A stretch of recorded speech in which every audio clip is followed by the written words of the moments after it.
Hello दोस्तों, आज हम पढ़ने वाले हैं क्लास 10th के प्रीवियस ईयर क्वेश्चन पेपर जो वर्ष 2025 में जो अभी एग्जाम हुआ था मार्च 2025 में, उसमें पीछे पूछा हुआ क्वेश्चन देख। ठीक है, जिसमें सेट ए, सेट बी और सेट सी के क्वेश्चन देखने वाले हैं, जिसमें 1 से लेकर 10 तक तीनों सेट में अलग अलग रहते हैं। बाकी 10 से लेकर आगे जो भी क्वेश्चन रहते हैं वो क्या बोलते हैं, सेम रहते हैं तीनों सेट में।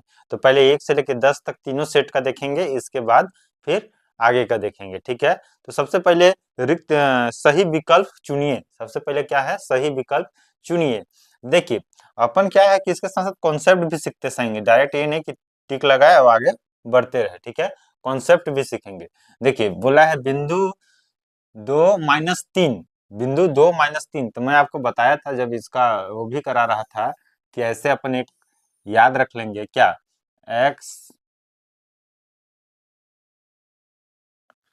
ठीक, तो क्या है एक्स, और इधर क्या है माइनस का एक्स, और इधर वाई लेते हैं, और इधर क्या है माइनस का वाई। ठीक, तो सबसे पहले क्या है एक्स लिखे रहता है, उसके बाद क्या लिखे रहता है, वाई लिखे रहता है। ठीक, तो इसमें क्या होगा, एक्स वाई हो जाएगा दोनों प्लस में। देखिए यहाँ प्लस है, यहाँ पे प्लस है। ठीक, इसमें क्या हो जाएगा माइनस एक्स और प्लस का वाई। इसमें क्या हो जाएगा, दोनों माइनस का हो जाएगा। ठीक है, और इसमें क्या हो जाएगा, एक्स प्लस में और माइनस का वाई में। ये क्या है, प्रथम है, और ये क्या है, द्वितीय है, ये तृतीय है, और ये क्या है, चतुर्थ है। क्या है, चतुर्थ है। तो देखिए, अपने को क्वेश्चन में क्या है, दो, दो मतलब एक्स, और ये क्या है माइनस का 3। तो क्या हो जाएगा इसका, इसका मान हो जाएगा चतुर्थ। क्या हो जाएगा, चतुर्थ, चतुर्थ में। ठीक है, देखिए दो है प्लस में, मतलब एक्स है प्लस में, और -3 है माइनस वाई में। ठीक है, तो क्या हो जाएगा, चतुर्थ में। ठीक, अब बोला है, अब क्या बोला है, बहुपद। बहुपद इसका शून्यकों का, देखिए शून्यकों का योगफल और शून्यकों का गुणनफल पूछता ही पूछता है। क्या है, शून्यकों का योगफल, का योगफल। ठीक है, योगफल, योगफल क्या होता है, -b/, ये, और इसका गुणनफल क्या होता है, गुणनफल के लिए बात करें तो क्या होता है, c/a, c/a। तभी क्या बोला है, योगफल बोला है। तो ये क्या होता है, ax plus b x plus c, ये होता है। तो ए की जगह पे कितना है, ए की जगह पे 1 है। ठीक है, बी की जगह पे 1 है, और सी की जगह पे क्या है, -12। तो अपने को अभी बी और ए से मतलब है, तो कितना हो जाएगा, शून्यकों का योगफल कितना हो जाएगा, बी बाई ए। तो बी का मान कितना है, -1 और 1। ठीक है, तो कितना हो जाएगा, -1। तो इसका कौन सा ऑप्शन, ऑप्शन नंबर ये, ऑप्शन नंबर ए हो जाएगा। ठीक है, अब बोला है वर्ग समीकरण, इसको हल करना है। तो वर्ग समीकरण को जब हल करेंगे अपन, वर्ग समीकरण को हल करेंगे, इसका ऑप्शन नंबर ए होता है। हाँ, ठीक, आप जल्दी जल्दी नोट डाउन करते जाइएगा। ठीक, मैं बता रहा हूँ, x+2 का इसको हल करेंगे, जब इसको हल करेंगे बराबर 0 है, तो इसको क्या लिख सकते हैं, x+, ऐसे लिख सकते हैं 2 बार, और इसको 1 बार बराबर 0 और बराबर 0। तो कितना हो जाएगा, x बराबर -2, और x बराबर कितना हो जाएगा, -2। तो 2 -2 जहां पर भी आंसर होगा वो आंसर होगा। ठीक है, r त्रिज्या h ऊंचाई वाले शंकु का आयतन क्या होगा, तो that formula 1/3 pi square h। ठीक है, इसका मान बोला है सेक स्क्वायर 45 का मान, सेक स्क्वायर 45 का मान। तो सेक 45 का मान कितना होता है, पहले ये बताइए, सेक स्क्वायर 45 का मान। ठीक, तो इसमें सबसे पहले अपन स्क्वायर को नहीं देखते हैं, सबसे पहले ये देखते हैं कि सेक का मान कितना है, सेक 45 का मान कितना है। तो सेक 45 का मान बताइए कितना होता है, सेक 45 का मान, सेक 45 का मान होता है √2। ठीक है, तो सेक 45 का मान कितना होता है, √2 का स्क्वायर। तो कितना हो जाएगा, 2। तो इसका आंसर क्या हो जाएगा, स नंबर 2। ठीक है, स नंबर क्या हो जाएगा, 2 हो जाएगा। अब बोला है रिक्त स्थानों की पूर्ति कीजिए। दो वृत्त सर दो वृत्त सर्वाक्षम कहे जाते हैं। मतलब सर्वाक्षम क्या होता है कि दो वृत्त बराबर, एकदम बराबर होंगे। कब बराबर होगा दो वृत्त, जब उनकी त्रिज्या क्या होगी, उनकी त्रिज्या, दोनों की त्रिज्या क्या होगी, बराबर होगी। क्या होगी, उनकी त्रिज्या बराबर होगी, त्रिज्या बराबर हो। आयकर विभाग द्वारा प्रत्येक व्यक्ति, संस्था या कंपनी को एक पहचान पत्र, वो जो पेन कार्ड अपन रखते हो, पेन होता है, पेन, ठीक, सबके लिए यूनिक पेन कार्ड होता है। अब बोला है sec square theta minus ten square theta, ठीक है, तो इसका क्या होता है 1 प्लस टेन स्क्वायर थीटा बराबर क्या होता है सेक स्क्वायर थीटा। मैं अगर 1 को इधर रख दूं और सेक स्क्वायर थीटा और 10 जो है इसको इधर ले जाऊं तो क्या हो जाएगा, इसी टाइप का दिख रहा है, तो इसका अर्थ कितना हो जाएगा 1 हो जाएगा, कितना हो जाएगा 1 हो जाएगा। किसी रेखीय समीकरण निकाय अनंत हल होते हैं। देखिए इसका बताया था, ये पूछता ही पूछता है, तीनों में पूछा है लेकिन अलग अलग तरीके से पूछा है। क्या, जब रेखीय इकाई का अनंत हल होता है। जब अनंत हल कब होता है, मैं बताया था, जब एक रेखा के ऊपर दूसरी रेखा हो तो क्या होती है अनंत हल हो, मतलब A2 A B1 B2 और C मतलब तीनों बराबर हो तो क्या होता है अनंत हल होता है। तीनों बराबर हो तो क्या होता है अनंत हल होता है, ठीक है, अनंत हल होता है। तो इसके लिए अनंत हल होने के लिए क्या होना चाहिए, तीनों बराबर होना चाहिए। तीनों बराबर के लिए क्या कहलाएंगी, समपाती रेखाएं कहलाती हैं। क्या कहलाती हैं, समपाती रेखाएं कहलाती हैं, ठीक है। तीनों अगर बराबर हैं तो क्या कहलाती हैं, समपाती रेखाएं कहलाती हैं, ठीक है। चक्रीय चतुर्भुज में एक कोण 90 है तो उसके सम्मुख कोण क्या होगा, चक्रीय चतुर्भुज जब बनाते हैं एक कोण 90 है, दूसरी क्या होती है, जितनी एक कोण होती है उसके सम्मुख कोण में कितना घटा देते हैं। तो एक कोण 90 है तो उसके 180 में घटा देंगे तो कितना हो जाएगा 90, मतलब कि दो सम्मुख कोणों का योग कितना होता है 180 होता है। तो एक कोण उसमें 90 है तो दूसरी कोण कितनी हो जाएगी, उसमें घटा देंगे तो 90 ही बचेगा। अगर बोलता है एक कोण 45 है तो दूसरी कोण कितनी होगी, तो उसमें 180 में 45 घटाते, जो आता है 135 वो क्या होता है उसका मान होता है, ठीक है। अब आगे कौन सा, अब आगे चलते हैं, ठीक है, सही सत्य असत्य की ओर चलते हैं, ठीक है, सत्य असत्य की ओर चलते हैं। तो बोला किसी कार्तिकीय अक्ष के प्रतिच्छेद बिंदु मूल बिंदु कहलाते हैं। देखिए ये है कार्तिकीय अक्ष के प्रतिच्छेद, ये कहाँ पे एक दूसरे को प्रतिच्छेद करते हैं, यहाँ प्रतिच्छेद करते हैं। यहाँ पे क्या होता है 0 0 होता है, 0 0 को ही क्या बोलते हैं मूल बिंदु बोलते हैं। तो सही है, क्या है सही है, ठीक, ये वाला क्या है सत्य है, क्या है ये सत्य है, ठीक है, ये क्या है सत्य है, ठीक है। फिर बोला एक्स वाई जेड हो तो वाई मध्य अनुपाती कहेंगे। एक्स वाई जेड हो तो वाई क्या कहलाते हैं, मध्य अनुपाती कहलाता है, बिल्कुल असत्य। जब मध्य अनुपाती कब कहला, मध्य अनुपाती की बात जब होता तो क्या एक्स वाई वाई जेड, इसमें अगर निकालना रहेगा तो इसमें क्या लिखेगा x by y, y by z, और वाई स्क्वायर का मान एक्स, इसका मल्टीप्लाई हो गया तो वाई का मान कितना मध्यानुपाती क्या होगा ये होगा, ठीक है। देखिए अब बोला है असत्य है दूसरा नंबर, यदि n बराबर कैपिटल है तो 2n+1 सदैव सम संख्या होंगी, 2 प्लस ठीक ना, क्या बोल रहा है सदैव सम संख्या होंगी। अगर मान लीजिए कि यहाँ पे कोई नंबर है जैसे कि 2n+, अगर मान लीजिए एक रखूं उसके जगह पे, एक रख दिया n की जगह पे क्या रखा है एक रखा, तो 2+1 कितना 3, अगर उसके जगह पे मैं 2 रखूं तो 2 दूना 4 1 5, सदैव विषम संख्या आ रहा है, क्या आ रहा है विषम संख्या आ रहा है, और उसमें बोला क्या है सम संख्या, तो क्या है असत्य है, क्या है असत्य है, ठीक है, ये वाली भी असत्य है, ठीक। एक वर्ष में 4 तिमाही होती हैं, तिमाही मतलब 3 वर्ष 3 माह, तिमाही मतलब 3 माह। और देखिए टोटल कितना माह होते हैं 12, चाहे 12 करेंगे तो 12 होता है, तो ये सही है, क्या है सही है। दो समरूप त्रिभुज सदैव सर्वांगसम होते हैं, देख ठीक, दो समरूप त्रिभुज क्या होते हैं सर्वांगसम होते हैं, बिल्कुल गलत है कि सर्वांगसम मतलब क्या होना चाहिए उसकी भुजा, ठीक, क्या होना चाहिए सर्वांगसम गलत, क्योंकि जो समरूप त्रिभुज होते हैं उनके कोण बराबर हो, समरूप त्रिभुज के क्या है कोण बराबर होते हैं, मतलब कि कहने का मतलब ये है कि एक त्रिभुज है, क्या है एक त्रिभुज है मान लीजिए, ठीक है, दूसरी त्रिभुज भी बनेगी तो उसकी कोण बराबर होगी, जो ये कोण है ये कोण है ये कोण है, लेकिन उसकी भुजा बराबर नहीं होगी, भुजा बड़ी हो सकती है जैसे कि भुजा इतनी बड़ी भी हो सकती है, लेकिन तीनों कोण बराबर रहेंगे, लेकिन भुजा अलग अलग, तो सर्वांग नहीं हो सकती। सर्वांग जब होती जब उसके भुजा और कोण का अनुपात भी सेम रहता तब। ठीक है, फिर नेक्स्ट क्वेश्चन की ओर बढ़ते हैं। अब क्वेश्चन नंबर आ गया। क्वेश्चन नंबर क्या है? प्रश्न नंबर 2। ये कितने नंबर का क्वेश्चन रहते हैं? ये आपके 2 नंबर का क्वेश्चन रहते हैं। कितने नंबर का? 2 नंबर का क्वेश्चन रहते हैं। ठीक है, ये कितने नंबर का क्वेश्चन रहते हैं? 2 नंबर का क्वेश्चन रहता है।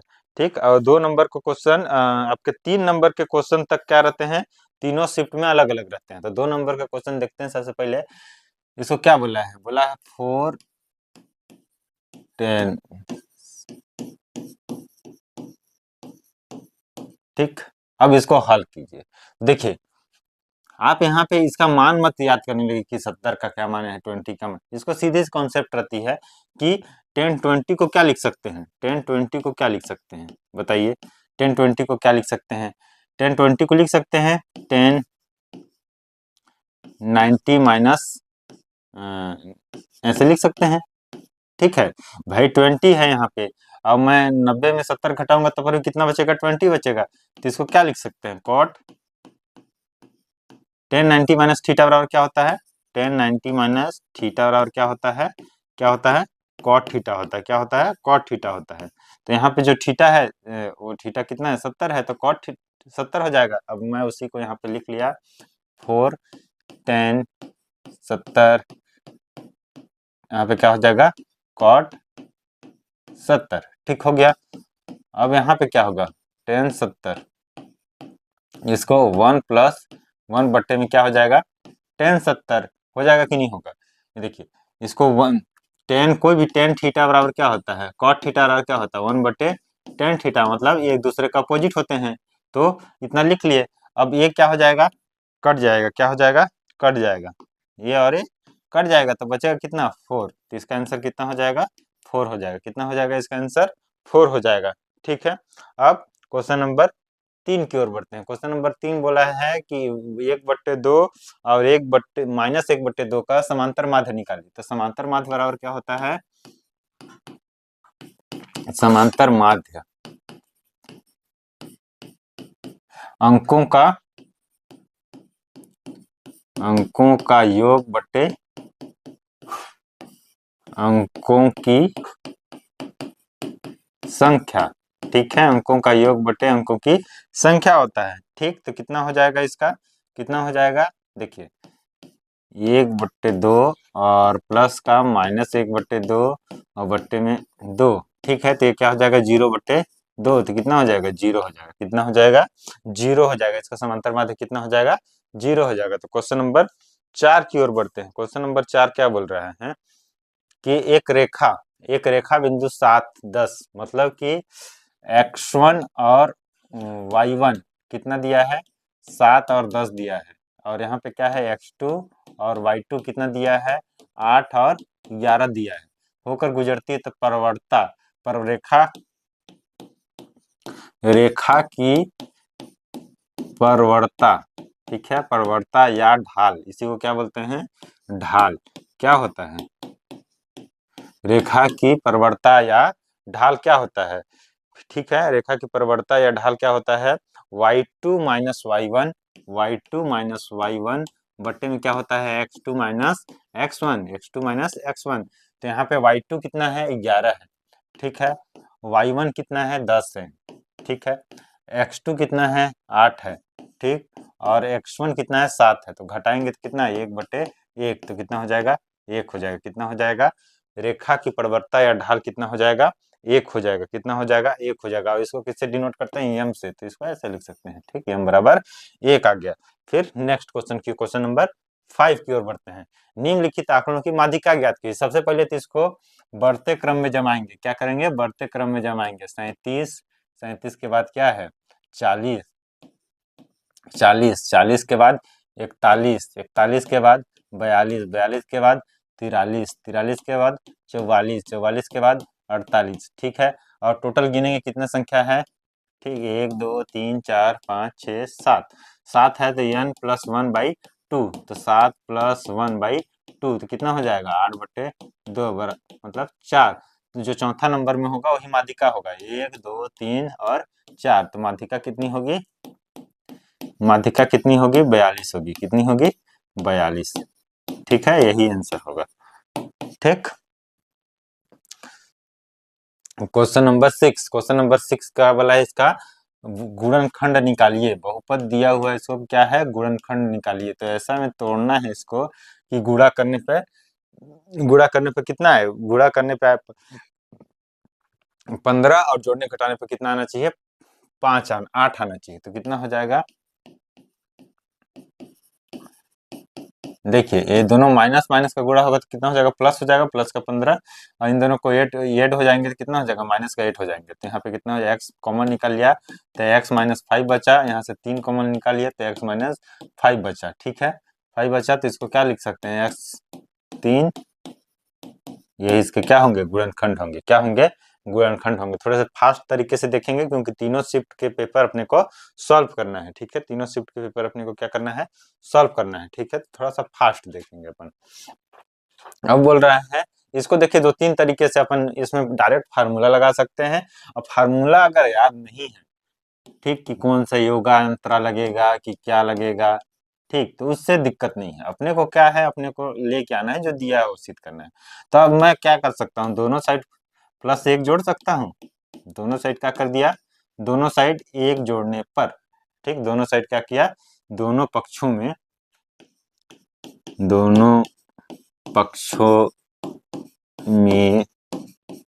1 जोड़ने पर, ठीक, दोनों पक्षों में 1 जोड़ने पर, ठीक, क्या होगा? इसका जब लेंगे एलसीएम तो ये हो जाएगा बट्टे में बी और सी और डी बट्टे में डी। इतना हो गया, यही प्रूफ करना था। ठीक, तो ये अपना सिद्ध हो गया। नेक्स्ट क्वेश्चन की ओर बढ़ते हैं। वर्ग समीकरण बनाइए जिसके वर्ग समीकरण बनाना है जिसके मूल्य क्या है? मूल दिया हुआ है कितना?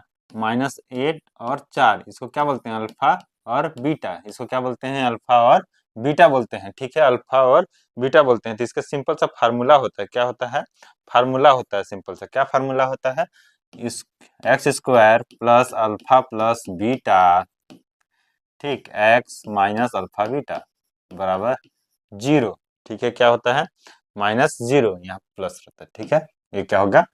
0। ठीक, तो अल्फा का मान कितना है? अल्फा का मान है आपका, अल्फा का मान है -8 और बीटा का मान है +4। और यहाँ अल्फा का मान है -8 और इसका मान है +4 बराबर का 0। तो x² -4x, 8 चौको कितना होगा? 32 होगा। ठीक, ये क्या हो जाएगा? अपना समीकरण, वर्ग समीकरण क्या हो गया? तैयार हो गया। क्या हो गया? वर्ग समीकरण तैयार हो गया। बेलन, बेलन का आयतन ज्ञात कीजिए जिसकी व्यास कितनी है? जिसकी व्यास कितनी है? जिसकी व्यास 14 सेंटीमीटर है और 14 सेंटीमीटर है। ऊंचाई कितना है? 10 सेंटीमीटर है। ठीक है, व्यास, व्यास दिया हुआ तो त्रिज्या निकाल लेंगे। त्रिज्या क्या होगा? त्रिज्या बराबर क्या होगा? त्रिज्या r बराबर होगा 14/2। तो कितना होगा? 7 सेंटीमीटर। ठीक है, ऊंचाई h बराबर कितना होगा? 10 सेंटीमीटर। ठीक है, और बेलन का आयतन, बेलन का आयतन का क्या लगेगा? फार्मूला लगेगा। क्या होता है फार्मूला? बेलन के आयतन का फार्मूला क्या होता है? बताइए, बेलन के आयतन का फार्मूला क्या होता है? Pi square, pi r square h होता है। ठीक है, ये सब के लिए फार्मूला एकदम याद होना चाहिए आदमी। ठीक है, तो ही जल्दी जल्दी बन पाते हैं। ठीक, तो फार्मूला पाई को क्या लिख सकते हैं? 22/7 लिख सकते हैं। आर स्क्वायर मतलब 7 का स्क्वायर, 7 × 7 और इसका 10 हो जाएगा। ठीक, वैल्यू पुट कर दिए। ये 7 से 7 कट गया और इसका जब गुणा करेंगे तो 22 × 70, 22 × 70, 7 दूना 14, 1, 7 दूना 14, 1, 15। कितना हो जाएगा? वर्ग सेंटीमीटर, सेंटीमीटर। ठीक है, 1540 वर्ग सेंटीमीटर हो जाएगा। ठीक है, चलिए नेक्स्ट क्वेश्चन की ओर बढ़ते हैं। सिद्ध कीजिए कि इतना का एक गुणनखंड 8 है जहां n प्राकृतिक संख्या है। क्या करना है? सिद्ध करना है कि उसका एक गुणनखंड क्या है? 8 है। उसका गुणनखंड क्या है? 8 है। ठीक, तो सबसे पहले उसको सॉल्व करते हैं। क्या करते हैं? सॉल्व करते हैं। देखिए, इसको अगर मैं ये मान, देखिए पहले लिखा क्या है उसको लिखते हैं यहाँ पे। सिद्ध करना है कि इसका एक गुणनखंड 8 होगा, मतलब गुणनखंड 8 होने का मतलब है कि उसके ये अगर मतलब कि कुछ भी अगर कॉमन निकाल दिए तो 8 से मल्टीप्लाई कर सकते हैं, ठीक है। ये दिया हुआ है तो इसको ए मान लिए, क्या मान लिए, ए मान लिया, इसको बी मान लिए। तो यहाँ पे फार्मूला अपन लगा सकते हैं, ए स्क्वायर माइनस बी स्क्वायर बराबर ए प्लस बी, और यहाँ पे क्या हो जाएगा, ए माइनस बी। लगा सकते हैं, ठीक, सही बात। तो लगाएंगे तो यहाँ पे क्या हो जाएगा, ए प्लस बी, ए प्लस बी मतलब 2, ठीक, ए, ठीक, ए माइनस बी,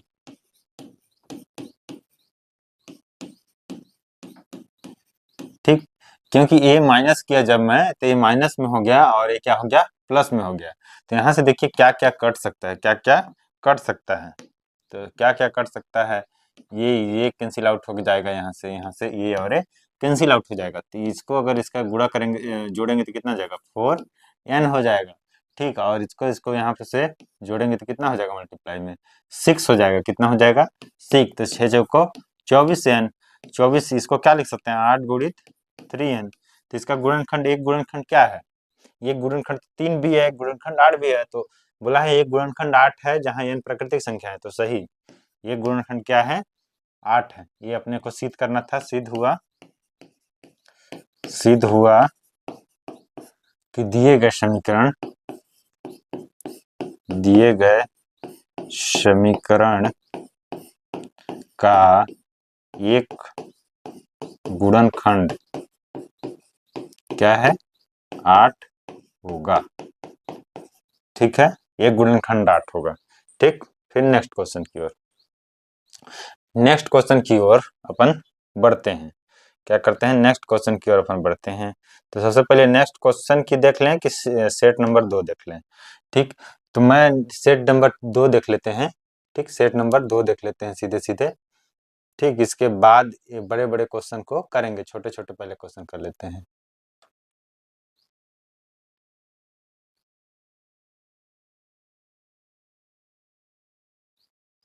18,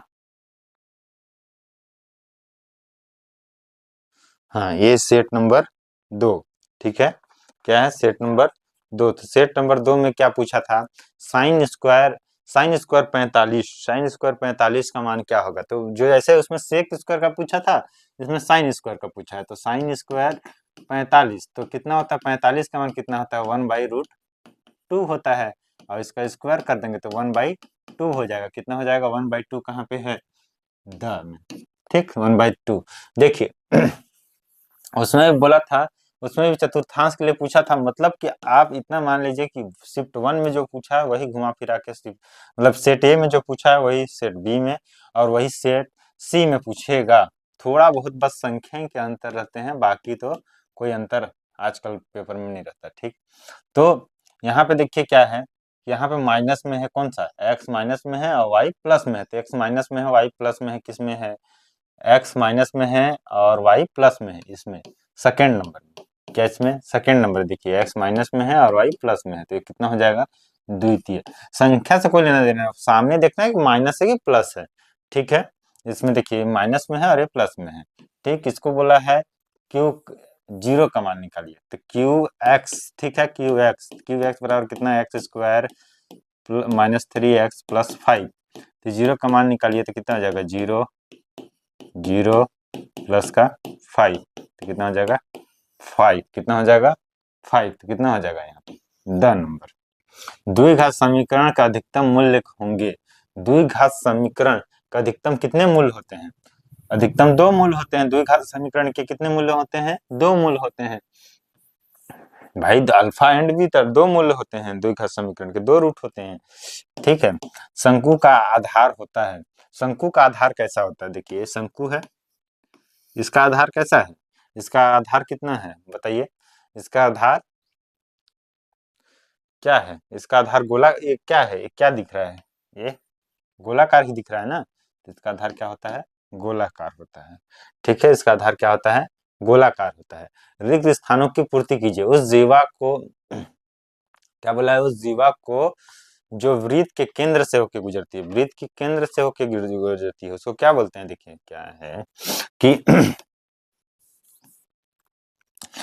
वृत्त बना लिए अपन, वृत्त बना लिए, और ये जो वृत्त के ये केंद्र है, इससे जो जीवा, जीवा तो भाई जहां से ये सब जीवा है, लेकिन वृत्त के केंद्र से जो होकर गुजरती है उसको क्या बोलते हैं? व्यास बोलते हैं। उसको क्या बोलते हैं? व्यास बोलते हैं, व्यास बोलते हैं। ठीक है, और यहाँ पे बोला है सेकंड नंबर में 1 minus sine, sine 90 minus theta, तो इसको क्या लिखेंगे? इसको लिखेंगे सबसे पहले कॉस स्क्वायर थीटा, और 1 माइनस कॉस स्क्वायर थीटा बराबर होता है साइन स्क्वायर थीटा होता है, तो ये क्या हो जाएगा यहाँ पे? Sine square theta. ठीक, चक्रीय चतुर्भुज का एक कोण, चक्रीय चतुर्भुज उसमें भी पूछा था, चक्रीय चतुर्भुज उसमें भी पूछा था कि चक्रीय चतुर्भुज का एक कोण, बताया था कि भाई दोनों को दो चक्रीय, तो उसके सम्मुख कोणों का योग कितना होता है? 180 होता है। तो एक कोण 105 है, तो इसमें जब घटाएंगे अपन तो कितना हो जाएगा? 75। कितना हो जाएगा इसका आंसर? 75। ठीक है, शिक्षा जब अपन वो बनाते हैं, ब्याज वाली बनाते हैं, तो उसमें जब बनाते हैं कि कितना उसका वो लगा, टैक्स लगा, टैक्स वाली जब बनाते हैं, स्लेब बनाते हैं, तो उसमें कितना शिक्षा उपकर कितना लगता है? हमेशा 3% लगता है। कितना लगता है? 3% लगता है। शिक्षा उपकर कितना लगता है? शिक्षा उपकर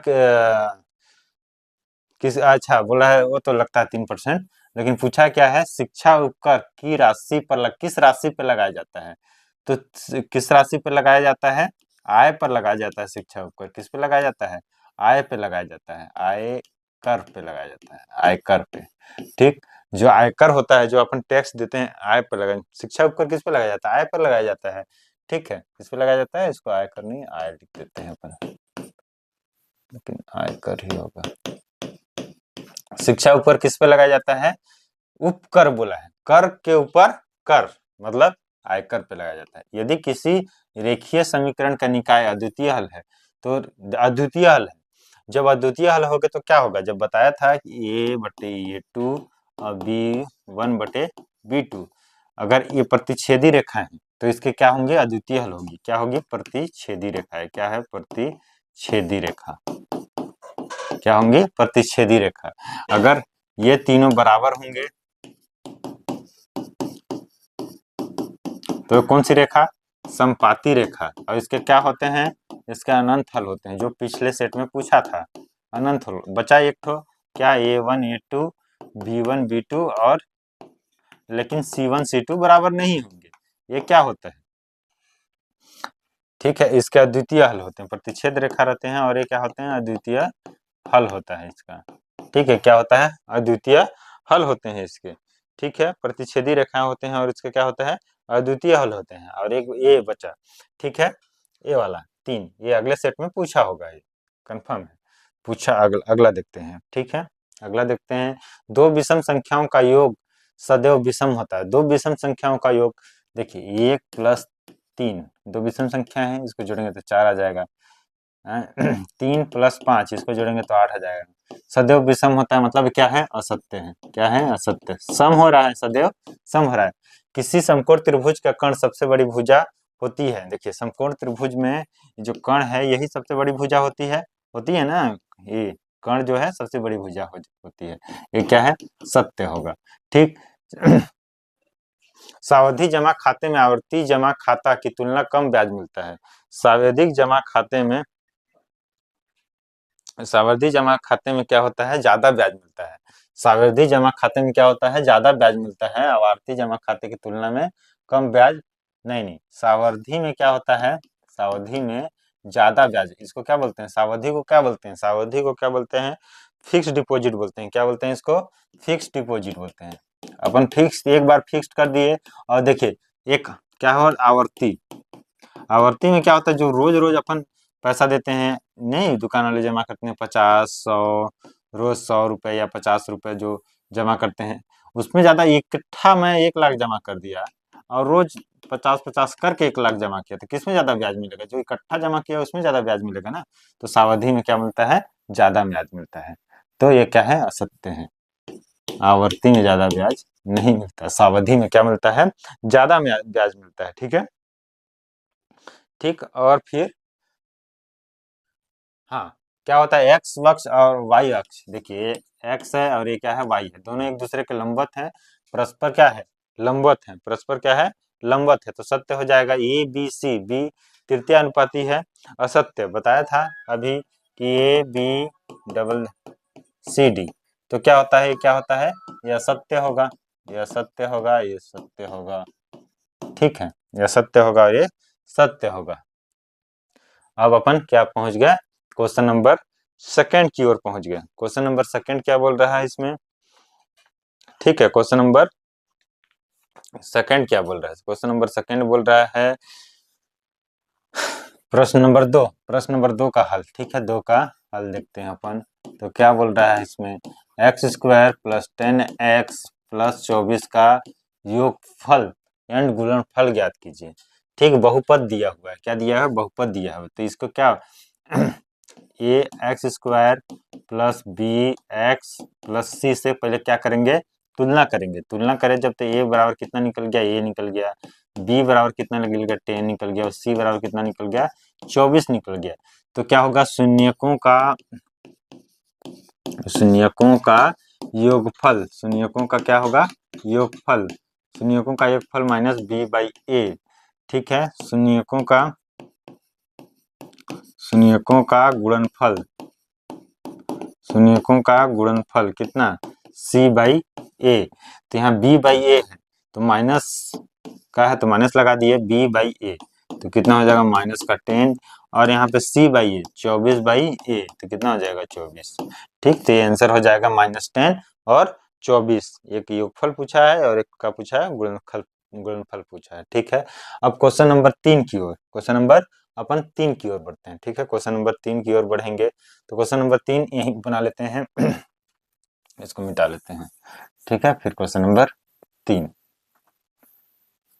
इसको साइड में बनाना था इसे, लेकिन नहीं बना, तो क्वेश्चन नंबर 3, तो साइन 35 ठीक और कॉस 55 प्लस कॉस 55 और इसको साइन 35, तो क्या हो जाएगा, यहाँ पे लिख सकते हैं साइन 90 माइनस थीटा बराबर क्या होता है कॉस थीटा, इसको सिंपल से लिख सकते हैं, ठीक है, तो साइन 35 को क्या लिख सकते हैं 90 माइनस 55 लिख सकते हैं, तो क्या हो जाएगा कॉस 55, ठीक, लिख सकते हैं कि नहीं भाई, 90 माइनस 55 हुआ, 35 को लिख सकते हैं, 35 ही ना है साइन 35, तो साइन 35 बराबर क्या हो जाएगा, साइन 35 बराबर लिख सकते थे अंततः कॉस 55, जहां जहां साइन 35 है वहां पे क्या लिखेंगे कॉस 55, तो यहाँ पे लिख लेते हैं कॉस 55, और यहाँ पर भी नीचे भी कॉस 55 है, और यहाँ पे क्या है कॉस 55, और नीचे भी क्या है साइन 35 है तो इसको कॉस 55, ये जब कट जाएंगे तो कितना हो जाएगा 1 प्लस 1 कितना हो जाएगा 2, कितना हो जाएगा 2, ये कट जाएंगे, ठीक है, ये कट गया इससे, ये इससे, तो कितना हो जाएगा 55, क्या हो जाएगा मतलब 1 1 कितना हो जाएगा 2 हो जाएगा, ठीक है, क्या हो जाएगा 2। नेक्स्ट क्वेश्चन की ओर बढ़ते हैं, क्वेश्चन नंबर 4, ठीक, तो अपन क्या है समांतर माध्य, समांतर माध्य का फार्मूला देखे थे अंकों का योग बट्टे, बट्टे में क्या है अंकों का योग बट्टे में क्या है अंकों की संख्या, तो अंकों का योग कर लेते हैं, मैं फार्मूला नहीं लिख रहा हूँ क्योंकि अभी फार्मूला बताया, ठीक है, ऐसे अंकों का योग, तो पहले दोनों को जोड़ लेंगे, जोड़ें, ये जोड़ लिए, बट्टे में कितना है 1 और 2, तो 2 से डिवाइड कर देंगे, ठीक, तो कितना हो जाएगा इसको +2 माइनस का 1 बट्टे में 2, तो यहाँ पे कितना हो जाएगा 2√2 बट्टे में 2, और 2 कट जाएगा तो कितना हो जाएगा √2 हो जाएगा, 2 और 2 कट जाएगा तो कितना हो जाएगा √2 हो जाएगा, ठीक। क्वेश्चन नंबर 5, क्वेश्चन नंबर 5 देखते हैं, इसको आप लोग नोट कर लीजिए, फिर क्वेश्चन नंबर 5 देखते हैं। क्या बोलता है, एक रेखा बिंदु, बिंदु मतलब कि क्या, बिंदु कोई बिंदु दिया हुआ है, यहाँ पे देख लेते हैं, ठीक, तो क्या हो जाएगा बिंदु दिया है एक ये 2 मतलब x1 और y1, ठीक है, और यहाँ पे कितना है 5 0 मतलब क्या है x2 और y2, इतना समझ में आ रहे हैं। फिर ढाल या प्रवणता ज्ञात करने के लिए मैंने बताया था y1 बट्टे y2 बट्टे माइनस में y1 और x2 माइनस में x1, तो क्या हो जाएगा यहाँ पे y2 माइनस y1, तो y2 कितना है 0 है, y1 कितना है 2 है, और यहाँ पे कितना है x2 5 है, x1 कितना है 1 है, तो माइनस का 2/4, तो माइनस का 2/4, तो कितना हो जाएगा माइनस का 1/2, माइनस का 1/2, इसकी ढाल कितनी हो जाएगी माइनस की 1/2 में ढाल हो जाएगी। ठीक है, ढाल पूछा था तो माइनस का 1/2, और ये पिछले सेट में भी पूछा गया था। ठीक है, पिछले सेट में माध्यिका निकालने के लिए बोला गया था, इस सेट में माध्यिका निकालने के लिए बोला गया है। निम्न आंकड़ों की माध्यिका नहीं, तो सबसे पहले इसको क्या, सबसे पहले अपन बढ़ते क्रम में लिख लेते हैं 28, फिर 28 के बाद क्या है 30 है, फिर क्या है 31 है, फिर 32 है, 32 है, फिर 33 है, और 34 है, फिर 35, मेरे को लगता है कि वही क्वेश्चन है क्या, 35 है। ठीक है, फिर इसको कितना 1 2 3 4 5 6 7, अगर विषम संख्या तो n+1/2, तो 7+1/2 कितना हो जाएगा 8/2, तो मतलब चौथा, क्या है चौथा नंबर का, 1 2 3 4, तो इसको क्या हो जाएगी माध्यिका, माध्यिका कितनी हो जाएगी, माध्यिका 32 हो जाएगी, माध्यिका क्या हो जाएगी 32 हो जाएगी। बेलन के आधार की त्रिज्या 14 सेंटीमीटर है, ऊंचाई 10 है, तो संपूर्ण पृष्ठ का क्षेत्रफल ज्ञात कीजिए। ठीक है, संपूर्ण पृष्ठ के क्षेत्रफल, बेलन के संपूर्ण पृष्ठ के क्षेत्रफल का फार्मूला क्या होता है, बेलन के संपूर्ण पृष्ठ के क्षेत्रफल का फार्मूला होता है 2 पाई r प्लस h। बेलन के संपूर्ण पृष्ठ का क्षेत्रफल क्या होता है, क्षेत्रफल होता है कितना 2 पाई r प्लस h। तो अपने को क्या क्या चाहिए, त्रिज्या चाहिए, r मतलब त्रिज्या, h मतलब ऊंचाई, और दोनों दिया हुआ है। त्रिज्या कितना दिया हुआ है 14, और ऊंचाई कितना हुआ है दिया हुआ है 10, तो 2 पाई, पाई का मतलब 22/7 लिख सकता हूं मैं यहाँ पे, या फिर 2 पाई, r का मतलब कितना है 10 है, 10 है, और यहाँ 10, और उसका क्या है r नहीं, r 10 नहीं है, r 14 है, 14, और 14 प्लस 10, 14 प्लस 10, तो 22/7, और यहाँ 14, तो इसको कट सकते हैं 7 दूना 14 से। ठीक है, इसको क्या लिखेंगे 24, क्या 24, तो इसको 44 हो गया, और इसका गुणा करेंगे 2 का 24, तो कितना हो जाएगा 48 हो जाएगा। 44 का और 48 का गुणा जब हम करेंगे तो कितना आएगा, 44 और 48 का गुणा करेंगे तो कितना आ जाएगा, 44 और 48 का गुणा करेंगे जब अपन, तो 21/22 आ जाएगा, कितना 21/12 वर्ग सेंटीमीटर। जब इसका हम गुणा करेंगे तो कितना आ जाएगा 21/12 वर्ग सेंटीमीटर आ जाएगा। ठीक है, क्वेश्चन नंबर 8 की ओर बढ़ते हैं। सिद्ध कीजिए कि किन्हीं 3 क्रमागत सम संख्याओं का योग हमेशा, देखिए क्या करना है, माना कि पहला सम संख्या क्या होगा, प्रथम सम संख्या, प्रथम सम संख्या, प्रथम सम संख्या, सम संख्या क्या होता है हमेशा 2 का गुणज होता है, 2 का गुणज होगा भाई, देखिए 2 है, फिर 4 है, फिर 6 है, लेकिन ये 2 का गुणज है, तो 2x प्रथम। ठीक, द्वितीय सम संख्या, द्वितीय सम संख्या, द्वितीय सम संख्या, क्रमागत तो बोला है, लेकिन थोड़ा ना बोला है कि 2 से स्टार्ट है, कि 3 4 से स्टार्ट है, कि 6 से बोला है, तो अपन कुछ भी हो सकता है। अभी देखिए मान लीजिए 12 14 और 16, तो इसमें कितना, अगर मान लीजिए कि ये 2 का गुणज तो होगा ही, 2 गुणित 6, 2 गुणित 7, और 2 गुणित 8, इसीलिए लिए हैं अपन क्या 2x, क्या लिए हैं 2x लिए हैं। अब द्वितीय क्या होगा, इसमें फिर 2 जोड़ जाएगा, अगर 2 जोड़ देते हैं तो द्वितीय सम संख्या हो जाएगा। तृतीय सम संख्या, तृतीय सम संख्या, तृतीय सम संख्या, प्रथम ये था, द्वितीय ये है, तो तृतीय क्या होगा, इसमें फिर से 2 जोड़ देंगे तो कितना हो जाएगा 4 हो जाएगा। कितना हो जाएगा, 4 हो जाएगा। और क्रमागत बन गया, प्रथम क्रमागत संख्या, द्वितीय और तृतीय। अब बोला है तीनों का योग हमेशा 6 के गुणज होता था। तीनों को जोड़ देते हैं प्रश्नानुसार। प्रश्नानुसार तीनों को अपन जोड़ते हैं तो कितना हो जाएगा, 2x plus 2x plus 2 plus 2x plus 4। इसको जोड़ेंगे तो कितना हो जाएगा, 6 हो जाएगा। इसको जोड़ेंगे तो कितना हो जाएगा, 6। और इसको 6 को कॉमन निकाल लेंगे तो क्या है, x प्लस 1। ये देखिए ये 6 का कितना है, गुणज में है।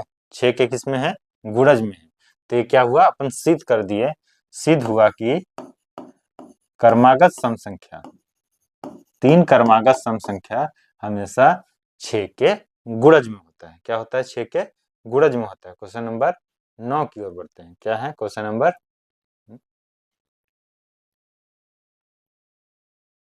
क्वेश्चन नंबर 9 और 10 कहाँ गया भाई, 8 9।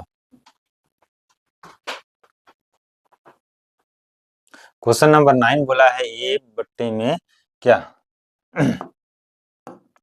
ए बट्टे में बी है बराबर सी बट्टे में डी है। तो क्या बोला, सिद्ध कीजिए कि m m a plus n b बराबर बट्टे में बी और m c plus n d बट्टे में डी। तो क्या सिद्ध करना है, ठीक है, क्या करना है, सिद्ध करना है। तो सबसे पहले मैं करता क्या हूं, देख दोनों पक्षों में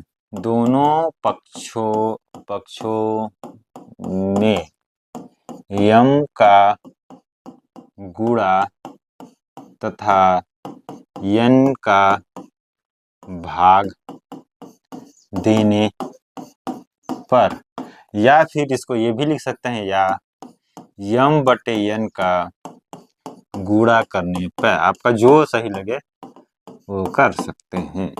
ठीक है, तो क्या हो जाएगा, यम बटे यन का गुणा कर दिए दोनों पक्षों में, तो कोई अंतर नहीं होगा। फिर इसमें क्या लगा दिए, दोनों पक्षों में क्या कर दिया, मैं एक जोड़ दिया। दोनों पक्षों में क्या कर दिया, एक जोड़ दिया। दोनों पक्षों में एक जोड़ दिया, तो जोड़ने के बाद क्या लिख सकते हैं, यम प्लस, इसको ये देखिए ये यहाँ है, इसको एक इसमें जुड़ेंगे अगर मतलब कि करेंगे बट्टे में, तो क्या हो जाएगा, एन प्लस बट्टे में b, n b m c और एन डी बट्टे में एन डी। यही क्या करना था अपने को, सिद्ध करना था। क्या करना था, सिद्ध करना था। Question number 10, question number 10 print वो नहीं हुआ, टाइप नहीं हुआ, तो उसको हम लिख लेते हैं। प्रश्न 10 में क्या, प्रश्न 10 में बोला है वर्ग समीकरण, वर्ग समीकरण क्या बोला है, वर्ग समीकरण बनाइए बनाइए बनाइए जिसके जिसके मूल अल्फा बीटा, जिसके मूल्य कितना है, 5 और -7 है। इसको तो आप अपने से ही बना सकते हैं, क्योंकि पिछला सेम यही क्वेश्चन आया, मतलब जो भी आया है ना सेम पिछला का ही आता है। फार्मूला वही लगने वाला है, बाकी सॉल्व थोड़ा थोड़ा अलग होगा। तो इसका क्या फार्मूला लगेगा, एक्स स्क्वायर तो अल्फा प्लस बीटा एक्स, और यहाँ क्या हो जाएगा, अल्फा बीटा बराबर में 0। ठीक है, क्या हो जाएगा, बराबर में 0। तो इसको क्या करना है, सीधे सीधे क्या करना है, अल्फा बीटा का मान रख देना है, और क्या करना है को फार्मूला में अपन कर सकते हैं, क्या कर सकते हैं, पुट कर सकते हैं। अल्फा कितना है, अल्फा 5 है, बीटा माइनस का 7 है, तो एक्स स्क्वायर अल्फा 5 माइनस का 7 x plus x square minus का 2x 35 बराबर में कितना हो जाएगा, 0। ये क्या है, वर्ग समीकरण तैयार हो गया। क्या हो गया, वर्ग समीकरण तैयार हो गया। अब अपन चलते हैं शिफ्ट मतलब सेट नंबर 3, सेट नंबर 3 शून्यकों का क्या पूछा है, देखिए एक में पूछा था शून्यकों का योगफल बताइए, इसमें पूछा है शून्यकों का गुणनफल बताइए। तो यहाँ पे अपन बनाते हैं कि क्या कर सकते हैं,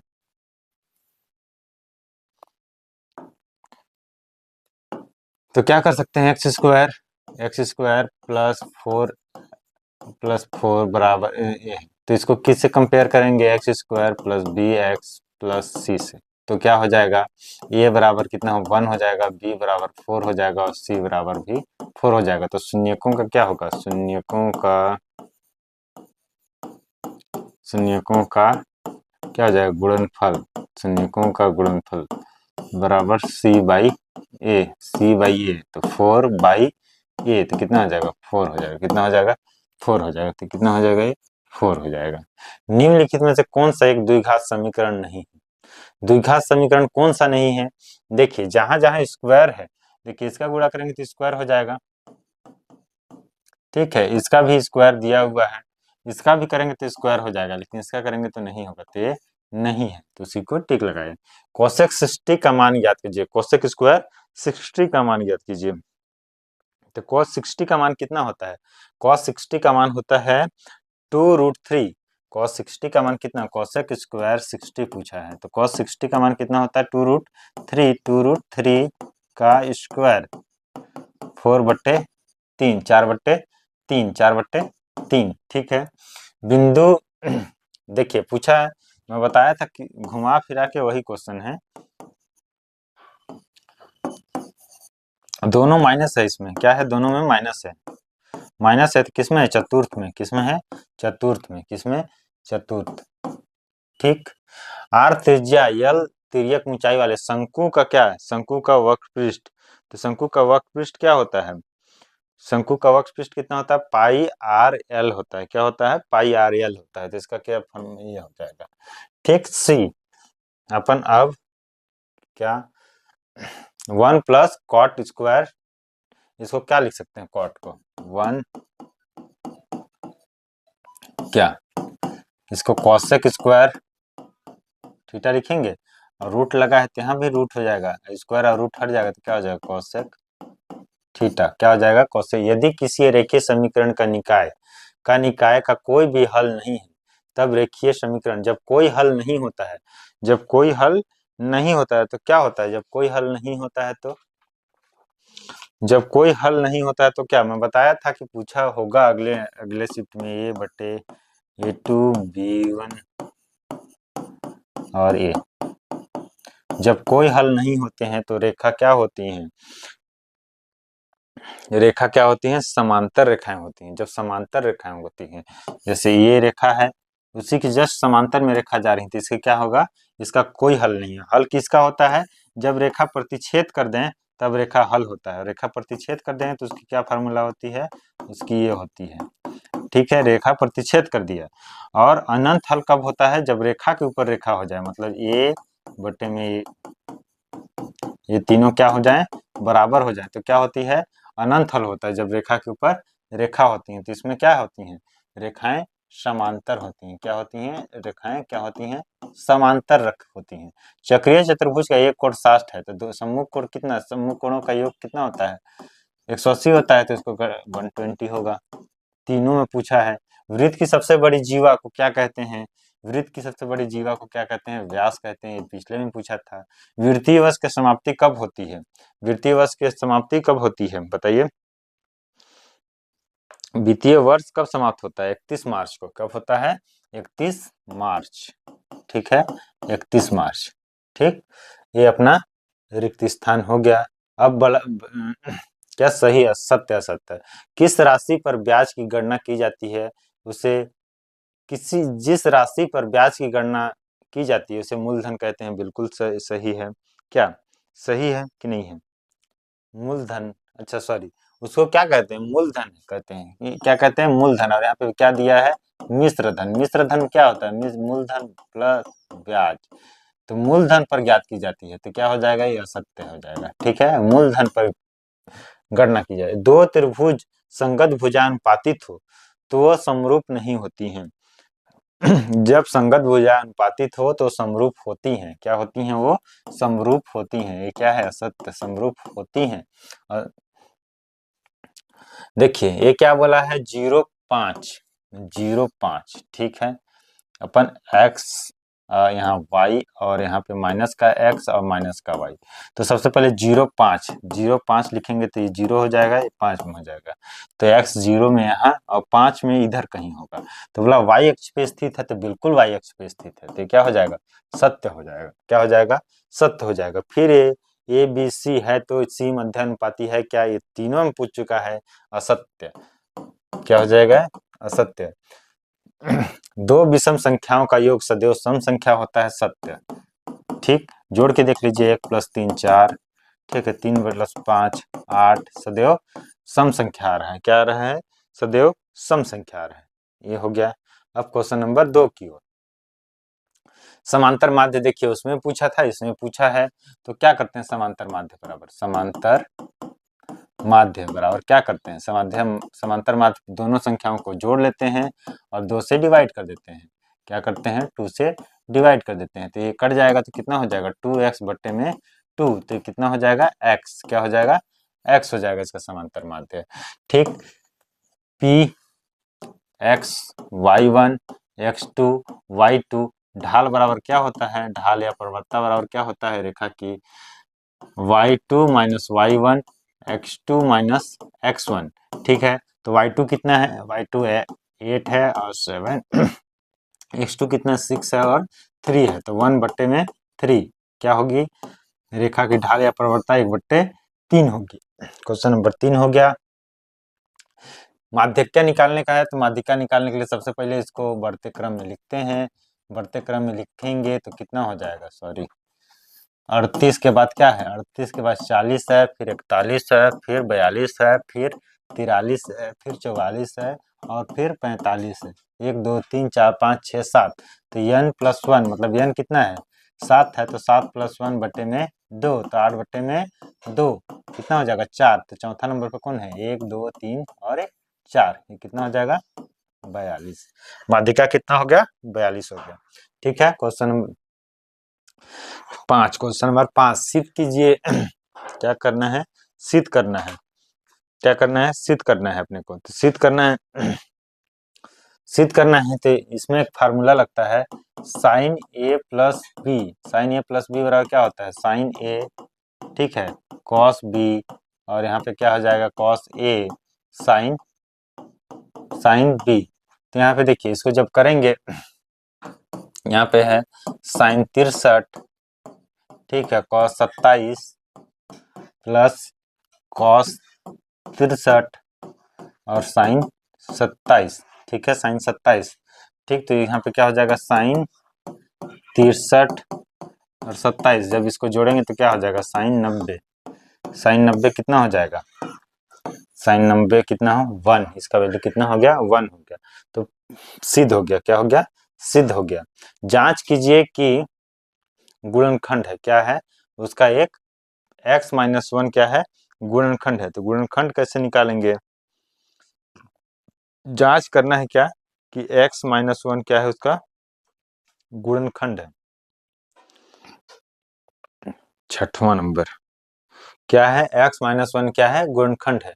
तो सबसे पहले px निकाल लेंगे। px कितना है? लिख लेंगे।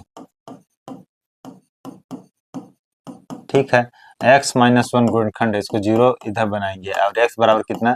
x बराबर 1 रखने पे अगर 0 आ जाता है तो क्या है? गुणनखंड है। अगर x बराबर 1 रखने पे 0 नहीं आता है तो गुणनखंड नहीं है। तो सबसे पहले क्या रखते हैं? x बराबर 1 रखे तो कितना हो जाएगा? 1 का स्क्वायर 1 1 5 माइनस का 5 प्लस का 1, प्लस का 1 है ना, ये आ कितना रहे? 2। तो क्या है? गुणनखंड नहीं है। क्या है? गुणनखंड नहीं है। गुणनखंड नहीं है लिख लेंगे। क्या लिख लेंगे? अतः x - 1 गुणनखंड नहीं है। क्या है? गुणनखंड नहीं है। फिर क्वेश्चन नंबर 7। क्वेश्चन नंबर 7 यहाँ बनाते हैं। सिद्ध कीजिए कि इन्हीं दो क्रमागत विषम संख्याओं का योग हमेशा 4 का गुणज होगा। विषम संख्याओं का योग हमेशा क्या होगा? 4 का गुणज होगा। सम संख्याओं के लिए क्या लिखे थे? क्रमागत बोला है, तो क्रमागत विषम